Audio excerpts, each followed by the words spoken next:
everyone, I am Christian Andelgando and we're in our home and I will introduce you to our garden.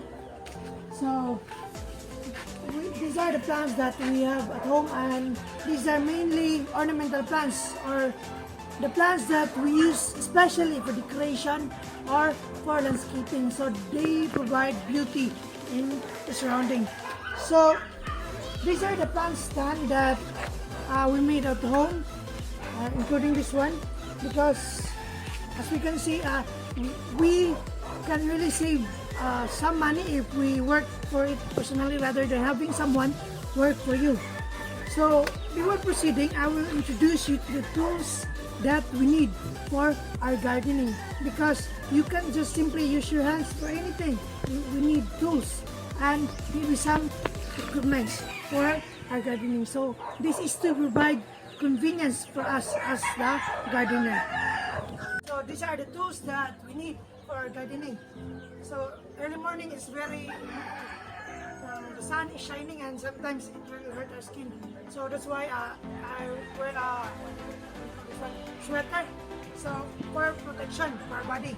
So first one, we have this bolo. We use this tool to cultivate, maybe to cut plants or anything, because this bolo is flexible. You can use it for cultivation. You can also use this to cut during pruning.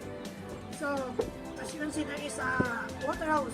So this hose will provide us convenience, especially during in watering for our plants, because it's very fast and efficient. So we also have these lamps.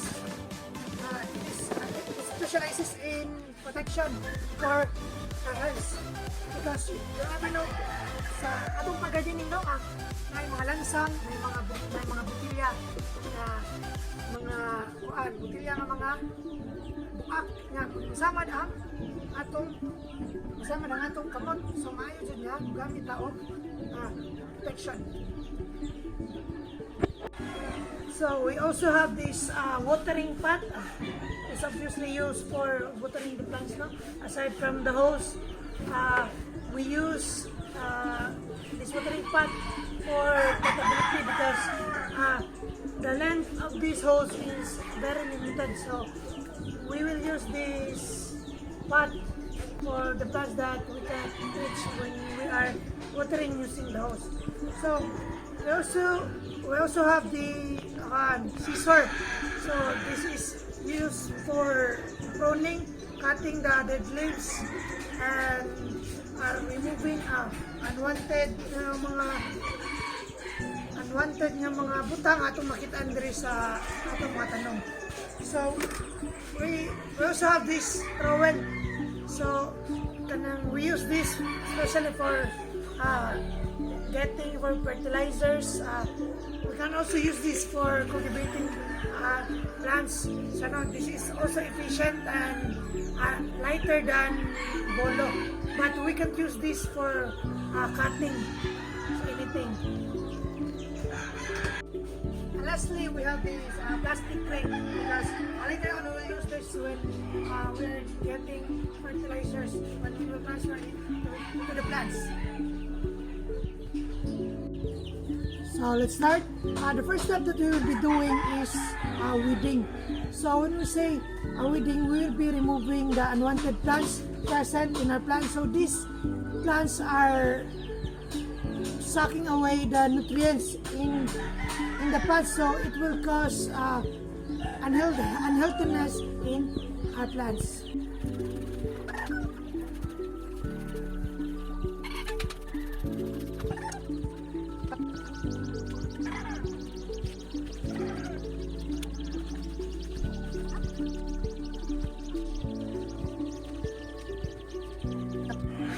So the next step that we will be doing is pruning. So when I say pruning, we are cutting away the dead leaves that we will find in our plants. So these dead leaves are useless, and of course makalas po siya sa kagwapa sa imong tanom. Mangin mo siyang so dapat yun nga ato na siyang ginatangtang.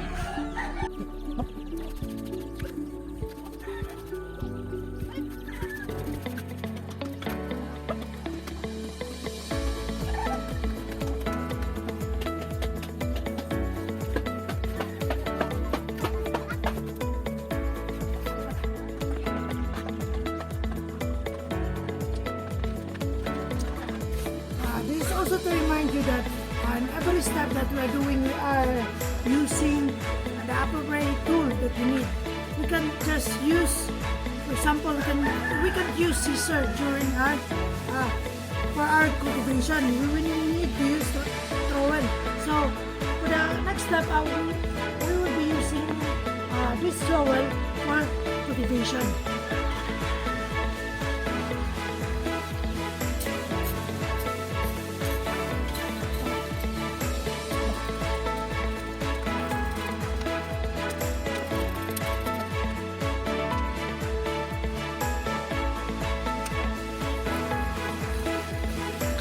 And the next step that we will be doing is putting fertilizers in the plants that we have. So as you can see, we have rabbits here in our home, and maybe you can say that it's very unusual for us to use the rabbit manure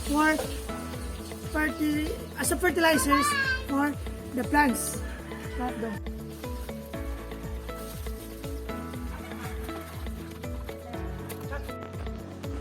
So, as I said earlier, we will use this tray for the collection of rabbit manure. So, but quick fact, did you know that rabbit manure is one of the richest form of fertilizer?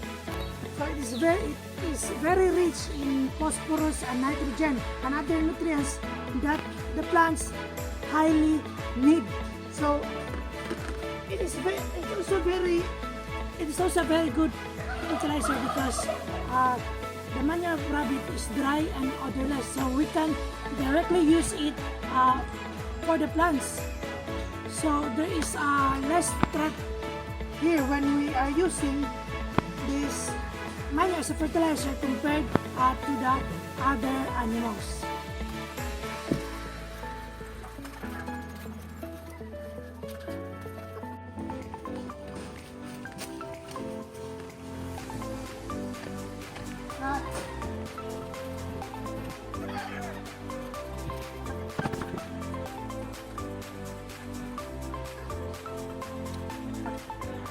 And we are done putting rabbit manure as our fertilizers for these ornamental plants.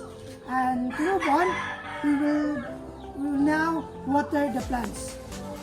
So, but before we water the plants, I will introduce you to our homemade fertilizers. So, I have seen it in Google that we can use the banana peels as our fertilizers. So, we will just soak the peels in the water overnight. Then we can mix this to the water that we will be using.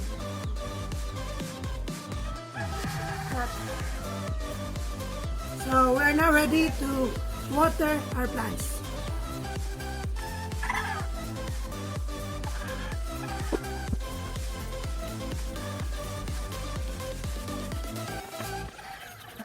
So we are now done in watering our plants, and we can see there's much of an improvement here. So kita mga tao no, kinahanglan kita tubig. Samod na ka ang matanom, kinahanglan sila tubig para matabang silang absorption sa nutrients and for their hydration kay ang uga kayo nga yuta makamatay po na sa mga tanom.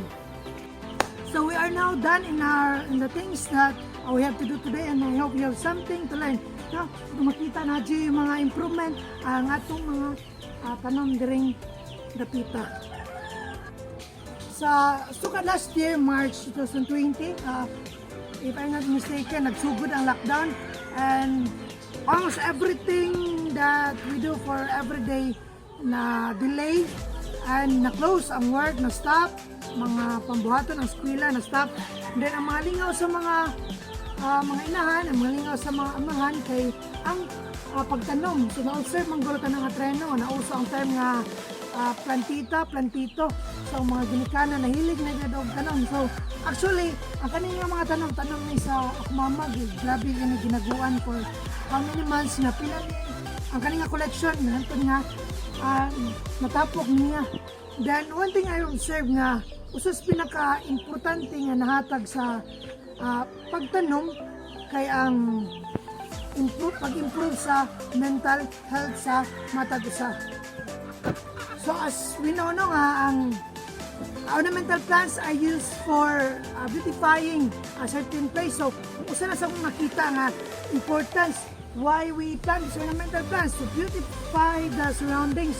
For example, diri sa Panimalay, sa akong kuya o sa balay sa namo, dako bisag katabang para mas mapagwapa pa ang lugar. So aside ana nga importance, naputoy gitawag nga kaning livelihood. Ang kaning nga mga tanong pwede kayo ni ibaligya sa ubang tao for a certain price. O kana pala nga rason, dako ka na mahatag katabang kanato, especially karon nga pandemic where work are delayed nga ang tanan di na pareha sa una. So dako ang katabang na bisag ginagmay ang kaning mga tanong makahatag pod og financial assistance sa atoa. So one last thing no, nga karon mo nga pandemic, wala na nagklase sa gawas, wala na ang trabaho na lang, ang parents na lang nasa gawas. Dagan kaayo tagtan nga sige lagigda magklase, magigda ang tanang pagkabuhaton, magigda sa balay. So importante pud nga napud tay ginabuhat napud tay mga activity nga maka-boost sa atong self-esteem, activities nga maka-energize pa nato, activities nga man lang makatan pun og exercise sa atoa nga panlawas. So kung man naman ta, I hope you have learned something sa kaning video nga akong i-share, and thank you for listening and you have been a good audience for me.